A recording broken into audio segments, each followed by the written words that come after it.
At Christmas, my mother-in-law toasted, "I'm proud of all my grandkids except one."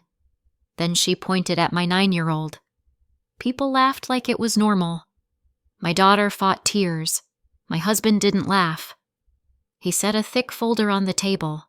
When they opened it, the room went deadly silent. That sentence, "except one," didn't just hang in the air. It landed. Right on my kid. Chloe's hand tightened around her fork like she could stab her feelings into obedience.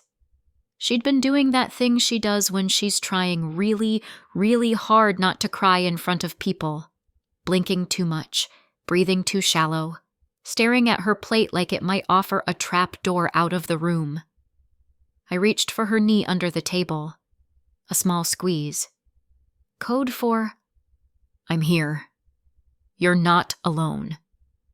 Across from us, my sister-in-law, Brittany, let out a laugh that was careful in the way a person laughs when they know something's cruel but enjoy it anyway. Her 3 kids were not careful. Connor, Brianna, and Haley were like a tiny live studio audience. Connor snorted. Brianna covered her mouth and failed spectacularly.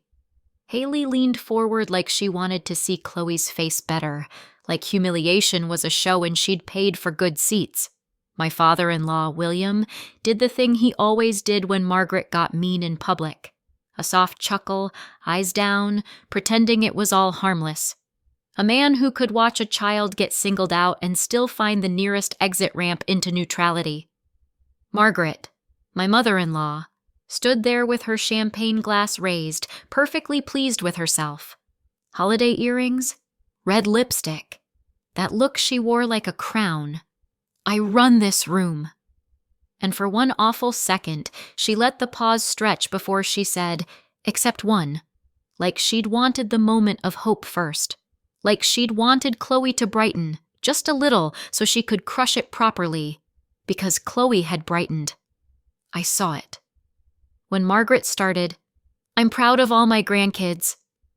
Chloe's shoulders had loosened. Her eyes had lifted. The tiniest smile had tried to exist. For half a heartbeat, my daughter believed she might belong here. Then Margaret took it away. I felt something in my chest go cold. Not hot. Not fiery. Cold. Like a switch flipped. I looked at Andrew. My husband was still. Not calm. Not keeping the peace.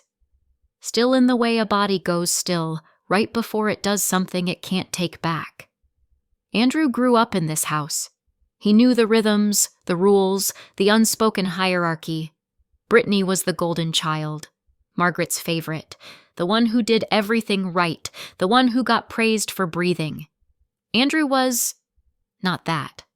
And Chloe, sweetly, stubbornly, inconveniently, looked like him. Andrew didn't say a word. He didn't do that polite half-smile he used when Margaret threw little verbal darts. He didn't do the, "let's talk about this later" voice that always meant, "let's swallow it now." He just reached down, pulled a thick folder out from his bag, placed it on the table in front of Margaret like he was setting down something heavy enough to dent wood. A couple of relatives, because yes, this wasn't just us, shifted in their seats. Aunt Denise stopped chewing. Cousin Mark raised his eyebrows like, "oh boy." Someone made a little nervous "what's that" sound, as if a folder was a wild animal that might bite. Andrew's voice was quiet, polite even, like he was about to read a Christmas card. "Since we're being honest tonight," he said, "I'd like to read something." Margaret's smile flickered. Brittany's laugh got stuck in her throat and came out smaller. William finally looked up. "What is this?" Margaret asked, still smiling, still trying to keep control.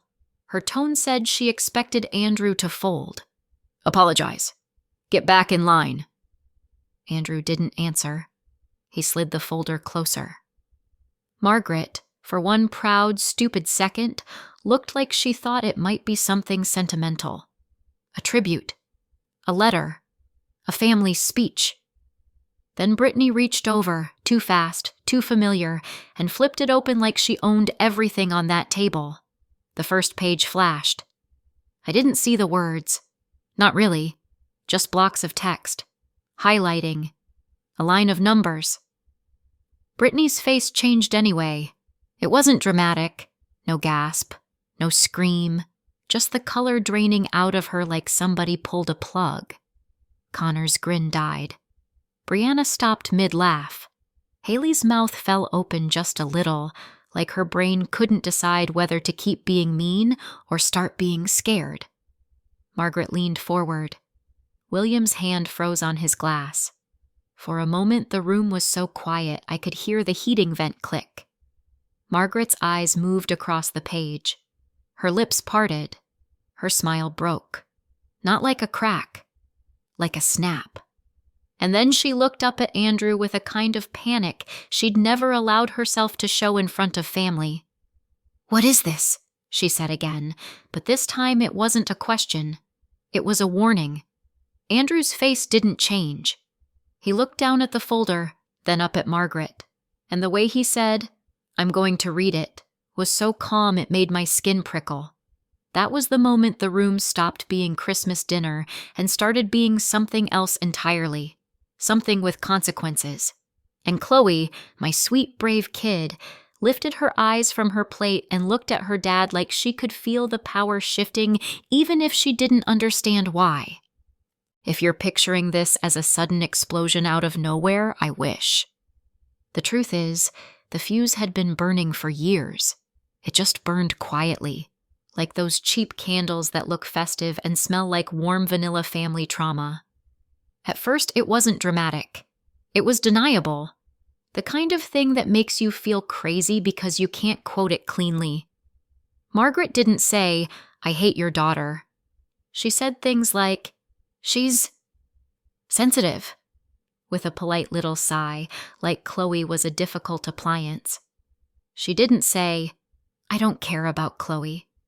She forgot Chloe's preferences, forgot her allergies, forgot her birthday gift until 2 days later, and acted like she'd done Chloe a favor by remembering at all.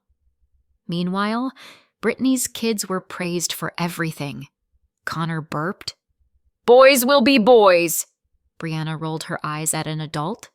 "She's confident." Haley snatched a cookie out of Chloe's hand. "She's spirited." Chloe asked for a glass of water and said, "Please." Margaret looked at her like she'd asked for a loan. Andrew saw it. Of course he did. But he'd been trained to absorb Margaret, to keep things smooth, to be the one who didn't rock the boat. And if you've never lived inside a family like that, here's the secret. The boat is already rocking. They just want you to be the one who pretends it isn't. Andrew also helped them. Financially. Not once. Not twice. For years. At first it was small. A utility bill just until Friday. A car repair because we're strapped this month. Then it got bigger. A temporary loan that became a permanent expectation. A medical copay. A new appliance. Brittany's short-term daycare situation. Connor's soccer fees. Brianna's dance costumes. Haley's school trip. On and on. Andrew is a software guy. Good job, steady income, the kind of career that makes people in Margaret's generation nod like it proves you're a proper adult.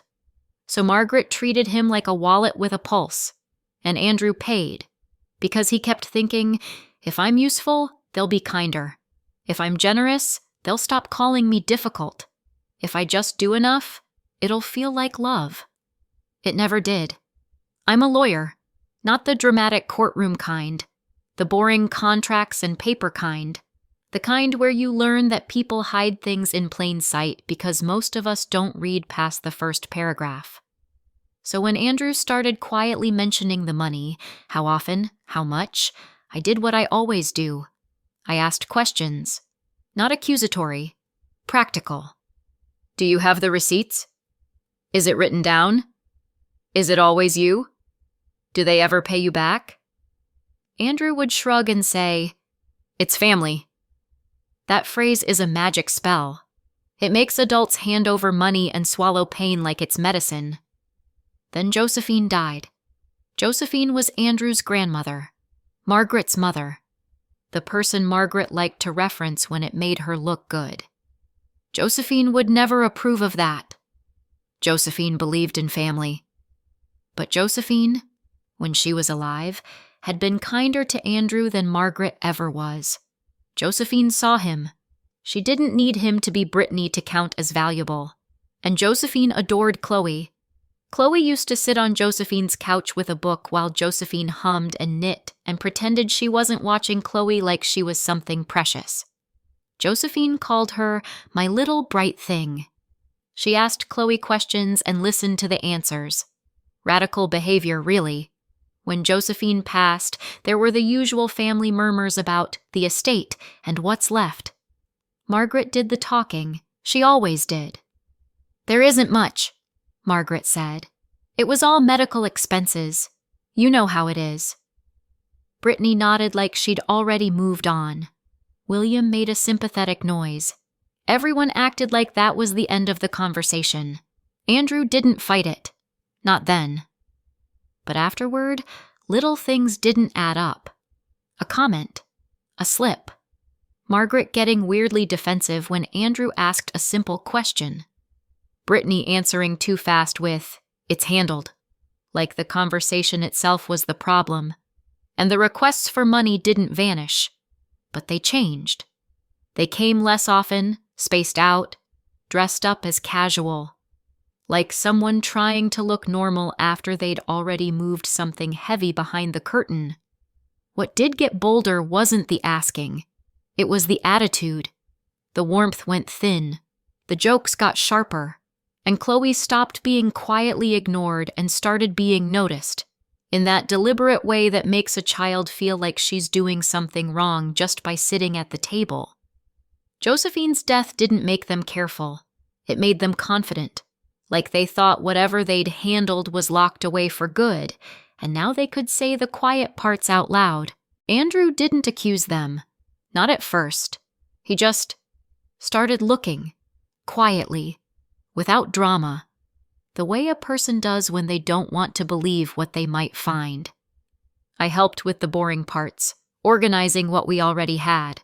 Transfer histories, old texts, emails, every "can you help us just this once?" that had apparently happened 19 times. We didn't have some secret detective board with red string. We had a kitchen table and a laptop and a growing sense of dread. At some point, Andrew came home with a look on his face I didn't recognize. Not anger, recognition. Like he'd finally found the piece of the puzzle that made everything else click into place, and he wished he hadn't. He didn't tell me everything at once. He didn't even want to say it out loud. He just said, "They lied." I asked, "About what?" Andrew swallowed. "Josephine." That was it. That was all he could manage in that moment. And because I'm me, I didn't push for a full explanation. I asked, "Do you have proof?" Andrew didn't answer right away. He just looked past me like his brain was trying to catch up to what his gut already knew. "Not yet," he said finally. "But I can get it." Then he did something that, in our marriage, is basically his version of panicking. He got quiet and methodical. For the next couple of weeks, Andrew spent more time in his home office than he ever had. Not playing games, not doom scrolling, working, printing, highlighting, making calls he didn't tell me about until after they happened. The kind of calls where you come back looking like you just walked out of a room with fluorescent lighting and bad news. I didn't nag him. I didn't hover. I didn't say, "You need to confront them right now," because that's how you end up being blamed for everything. Instead, I did the only thing I could do. I made sure Chloe felt normal. I packed lunches. I asked about school. I kept the world steady while Andrew quietly pulled at threads. One night, he came out of his office holding a folder. Not thick yet, not dramatic, just heavy in his hands, like it already weighed more than paper should. "Kate," he said. My name came out careful. I followed him to the kitchen table. He set the folder down and opened it, then slid it toward me like he couldn't bear to hold it alone. I flipped the first page. I saw Chloe's name, not scribbled, not maybe, printed, clean, official. I turned another page, and another, numbers, dates, transfers, notes in that sterile transactional language that banks use when they want you to forget the money is real. I don't want to get dramatic here, but my stomach honestly dropped like I'd missed a step on the stairs. "This is a lot," I said, because my brain didn't have a better sentence ready. Andrew nodded once, jaw tight. "It's hers," he said, and the way he said hers made my throat go dry. I looked at him. "They knew?" Andrew didn't answer out loud. He didn't have to. He just reached over and tapped one line on the page with his finger, a small gesture that somehow made it worse. Like the paper itself was raising its hand and saying, yes. I sat back, staring at the kitchen light reflecting off the page, and felt that cold switch flip again. That night, I looked at Andrew and said, "This is your family. I'm not going to tell you what to do." Because it was true. It had to be his choice. If I pushed, Margaret would blame me for turning him against them. The villain role would be handed to me like a gift I didn't want. But I did say one thing. "Whatever you decide," I told him, "we protect Chloe first." Andrew nodded again, this time bigger, harder. And then weeks passed. The folder stayed closed. Because paper is one thing. Using it against the people who raised you, even if they didn't raise you kindly, is another. Until Christmas. Until Margaret raised her glass. Until Chloe had that tiny flicker of hope. Until Margaret crushed it. And Andrew finally chose action over peace. Back at the table, Margaret tried to regain control with the only tool she had, performance. She laughed, bright, fake. "Andrew," she said, like she was indulging a child. "Put that away. Don't do this in front of everyone." Andrew looked around the table, at the cousins and aunts, and the people who'd been laughing at Chloe 2 minutes ago. "That's the point," he said. His voice stayed calm. His hands didn't shake. He didn't look like a man having a tantrum. He looked like a man reading a weather report that happened to involve a storm. "I'm going to read a few things," he said, and then he looked at Margaret directly. "And then we're leaving." Brittany opened her mouth, then closed it.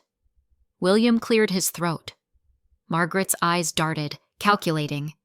Andrew began at the top of the page. He didn't start with Josephine. He didn't start with whatever had turned Brittany and Margaret pale. He started with what everyone already knew in theory, but no one liked hearing out loud. Money. "June 12th, Andrew read. $1,200. Car repair. Sent to Mom." He looked up. "Margaret." Margaret flinched at her own name like it was a slap. Andrew kept going. "August 3rd, he said. $800. Back rent. Sent to Brittany." Brittany's smile twitched. "October 18th, Andrew said. $450. School trip."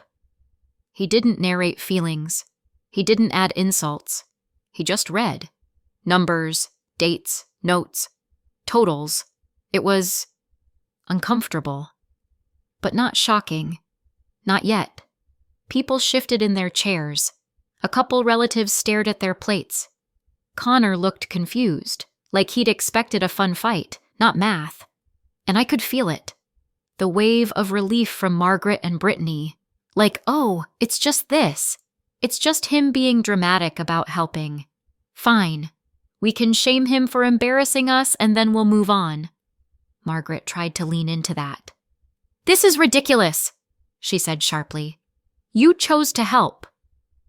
Andrew didn't look up from the page. "Mm-hmm," he said, like he was agreeing with someone about the time. "Total, over 4 years? $48,600 and... Brittany cut in. Stop. That's... Andrew, that's not... Andrew lifted a hand. Not aggressive. Just final. No, he said. You don't get to interrupt now. Brittany went still. William's face had gone blotchy. He kept glancing around at the guests, like he could still salvage his reputation if he left the room fast enough. Margaret's lips tightened. This is a family dinner, she hissed. Andrew finally looked up. His eyes were flat. No, he said. This is a performance you've been running for years, and Chloe just got cast as tonight's punchline. Chloe's head snapped up at her name. Andrew softened, just a fraction, when he looked at her. Then he looked back down, turned the page, and the air in the room changed. It was subtle. The way a room changes when a joke stops being funny, when people realize they're standing too close to something dangerous. He didn't raise his voice. He didn't have to. Josephine left a trust, he said, calm as ice. For Chloe. She was the only beneficiary. Margaret made a small, broken sound. No. And you two, Andrew added, eyes on the paper, were the trustees, meaning it wasn't yours. It was hers. The room went quiet in the way it does when everyone understands the same thing at once. Andrew read 2 lines. Just 2. 7,500. Labeled Home Improvement, paid from Chloe's trust. Brittany went rigid. 4,200. Credit card. Same account. Andrew didn't even look up when he said it. This isn't a misunderstanding, he said. It's documented. My stomach turned cold again because I understood what he was doing. He was letting everyone in the room realize at the same time that this wasn't about family drama. It was about something they couldn't hand-wave away with a sigh and a guilt trip. Margaret leaned forward, voice sharp. Andrew, stop, right now. Andrew didn't stop. Brittany tried a different tactic, softer. Okay. This isn't what it looks like. Andrew glanced up. What does it look like, Brittany? Brittany's mouth opened. Nothing came out. Because the problem with documented truth is that it doesn't care about your tone. Margaret's eyes went wild for a second. She reached toward the folder. Andrew slid it back. Calm. Controlled. Protective. Don't touch it, he said. The entire table froze. Not just because Andrew had said don't to Margaret in her own house, but because Margaret listened. She didn't sit back like a queen anymore. She sat back like someone who realized the crown could be taken. Andrew finished the page, read one more line, one more number, and then he closed the folder. That sound, the folder snapping shut, felt like a door slamming. Andrew stood. We're leaving, he said. Margaret's voice went thin. If you walk out that door... Andrew cut her off, still calm. You don't get access to her again. He nodded toward Chloe. Chloe stared at him, eyes wide, as if she'd never seen an adult do something so clear on her behalf. I reached for Chloe's hand. Andrew took her other one. We stood. And this is the part people don't talk about. Leaving isn't dramatic the way yelling is dramatic. Leaving is quiet. Leaving is you pushing your chair back while the room watches. Leaving is you walking past Christmas decorations that suddenly look cheap and fake. We made it to the front door before Margaret found her voice again. This is because of her, Margaret snapped, and she didn't mean Josephine. She didn't mean money. She meant me. Kate has poisoned you. Andrew didn't even turn around. Outside, the cold hit my face like a reset button. Chloe took one shaky breath, then another, like she'd been holding it all night and only now remembered she was allowed to inhale. In the car, she finally whispered, Daddy, did I do something wrong? Andrew's hands tightened on the wheel. No, he said. One word. Absolute. You didn't. And I watched my daughter's face loosen like something inside her unclenched. Then Andrew's phone lit up. Margaret. Then William. Then Brittany. Call after call after call. Andrew didn't answer at first. He drove, jaw tight, eyes forward. The snow made the streetlights look blurry, like the whole world was trying to soften what had just happened. Then the fourth call came through. Andrew hit speaker. Margaret's voice exploded into the car. "What do you think you're doing?" Andrew didn't raise his voice. "Going home." "You humiliated me," Margaret hissed. "You humiliated Chloe," Andrew said. "That's not the same thing," Margaret snapped, and there it was, the whole belief system in one sentence. Brittany cut in, shrill. "You can't just accuse us in front of everyone." Andrew's voice stayed even. "Then you shouldn't have done what you did." William's voice came on next, too calm, too practiced. "Son, be reasonable. Don't bring lawyers into this. We're family." Andrew laughed once. Not happy, just tired. "I'm done with family as an excuse," he said. Margaret's voice shifted, softer, suddenly sweet. "Andrew, please, think about Chloe. Do you want to put her through all this?" Andrew's grip tightened on the wheel. "I'm thinking about Chloe," he said. "That's why this is happening." There was a beat of silence. Then Margaret's tone turned sharp again. "If you do this, you will destroy us." Andrew's voice didn't change. "You did that." He ended the call, and in the quiet that followed, Andrew said something I'd never heard him say about his mother. "From now on," he said, "no more phone fights, no more meetings, no more talking it out." He looked at me for half a second, eyes hard. "It goes formal." I nodded, and Chloe, from the back seat, whispered, "Does that mean we don't have to go there anymore?" Andrew swallowed. "Yes," he said. "It does." The next morning, my phone looked like a Christmas tree. Missed calls, voicemails, texts, messages from relatives who hadn't spoken to Andrew in months, but had suddenly found religion in the Church of Family Harmony. The first wave was guilt. How could you do that to your mother? She's heartbroken. It was just a toast. Chloe needs her grandparents. Then the second wave. Anger. You're making serious accusations. You embarrassed us. You're tearing the family apart. And of course, the third wave. Blame. It wasn't Margaret was cruel. It wasn't Brittany laughed. It was Kate is controlling. Kate is turning Andrew against his family. Kate is using Chloe as a weapon. I'm a lawyer. I've seen people rewrite reality with alarming confidence, but watching a family do it in real time is something else. It's like watching a group chat become a courtroom where the loudest person is judge and jury. Andrew didn't respond. He didn't defend himself in paragraphs. He didn't send screenshots. He didn't argue. He just stopped engaging. And that, apparently, was intolerable. Brittany tried to get clever. She sent an email titled Private Resolution. Inside was a neat little offer. A number that sounded big until you realized what it would actually mean spread over years of stolen future. Attached was the part that made Andrew go very still. An NDA, a non-disclosure agreement, a legal muzzle wrapped in polite words. I just want to move forward, Brittany wrote. For Chloe's sake. I stared at the screen and let out a laugh that surprised even me.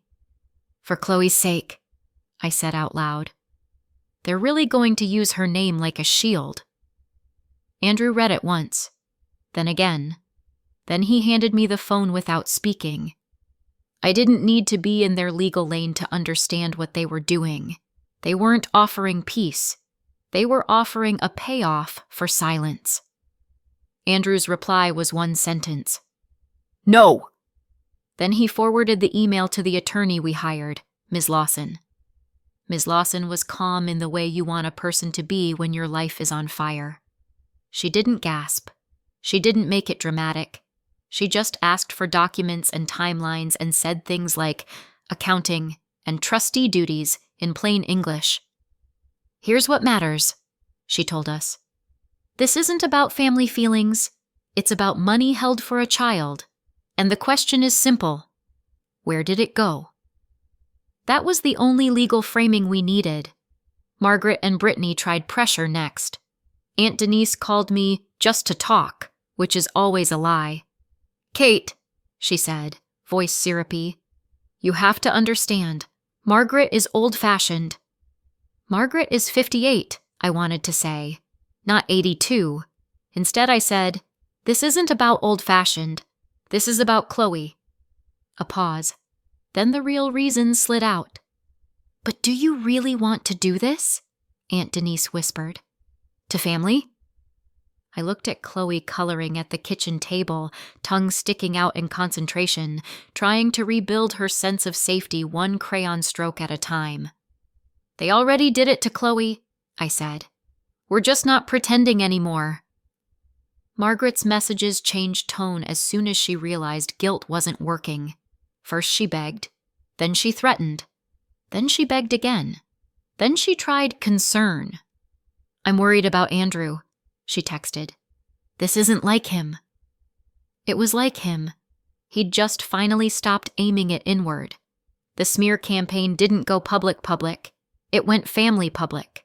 Group chats, church friends, neighborhood whispers, the kind of reputation warfare that doesn't leave fingerprints. But the thing about documentation is that it doesn't care who whispers. Ms. Lawson sent a formal letter requesting an accounting and repayment. It wasn't written like a movie villain. It was written like a professional who knows what happens next if you ignore it. Margaret's response, through her own lawyer, was exactly what you'd expect from people who'd been caught and still wanted control. They claimed misunderstanding. They claimed best interest. They claimed they'd been managing the funds.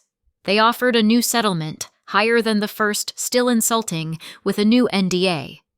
Andrew didn't blink. "No," he said again. Then the hearing date came. Weeks later, not overnight justice, real-life timing, long enough for the stress to sit in your body like a weight. Chloe had nightmares. Not every night, but enough. She asked if Grandma Margaret hated her. She asked if her cousins were right. She asked if being the accept one meant something was wrong with her. Andrew answered every time. "There is nothing wrong with you," he said.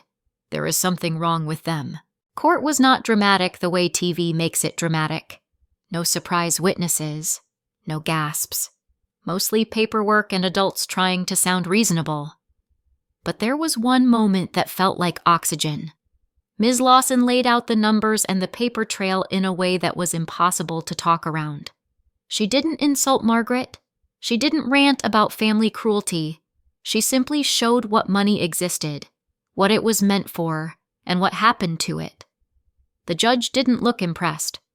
Margaret sat very straight, chin up, the way she always did when she wanted to look innocent. Brittany stared at the table like it could swallow her whole. William looked older than I'd ever seen him, smaller. And then, cleanly, the ruling landed.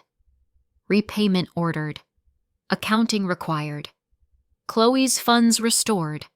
Not a speech. Not a moral lesson. A consequence. Outside the courtroom, Margaret tried one last pivot. It was almost impressive, the way she could lose and still reach for control. "Andrew," she said, voice trembling now, a performance of pain. "We're still family." Brittany stepped forward too, eyes wet. "Can't we just move on?" William did the quiet man thing again, like he could erase what happened by sounding gentle. "You've made your point." Andrew stared at them, and for a second I saw grief on his face. Real grief. Not for what they were, for what he'd wanted them to be. Then his expression hardened. "You don't get to humiliate my child," he said. "Take from her, and then ask for peace when you're caught." Margaret flinched like he'd hit her. Andrew didn't yell. He didn't threaten. He didn't gloat. He just said the line that mattered. "We're done." Brittany made a strangled sound. Margaret's face crumpled. William looked away. Andrew took my hand. Then he held Chloe's hand in his other, and we walked away from them. Not as a dramatic exit scene, as a decision. Josephine left $250,000 in a trust for Chloe. Chloe was the only beneficiary. Margaret and William were the trustees.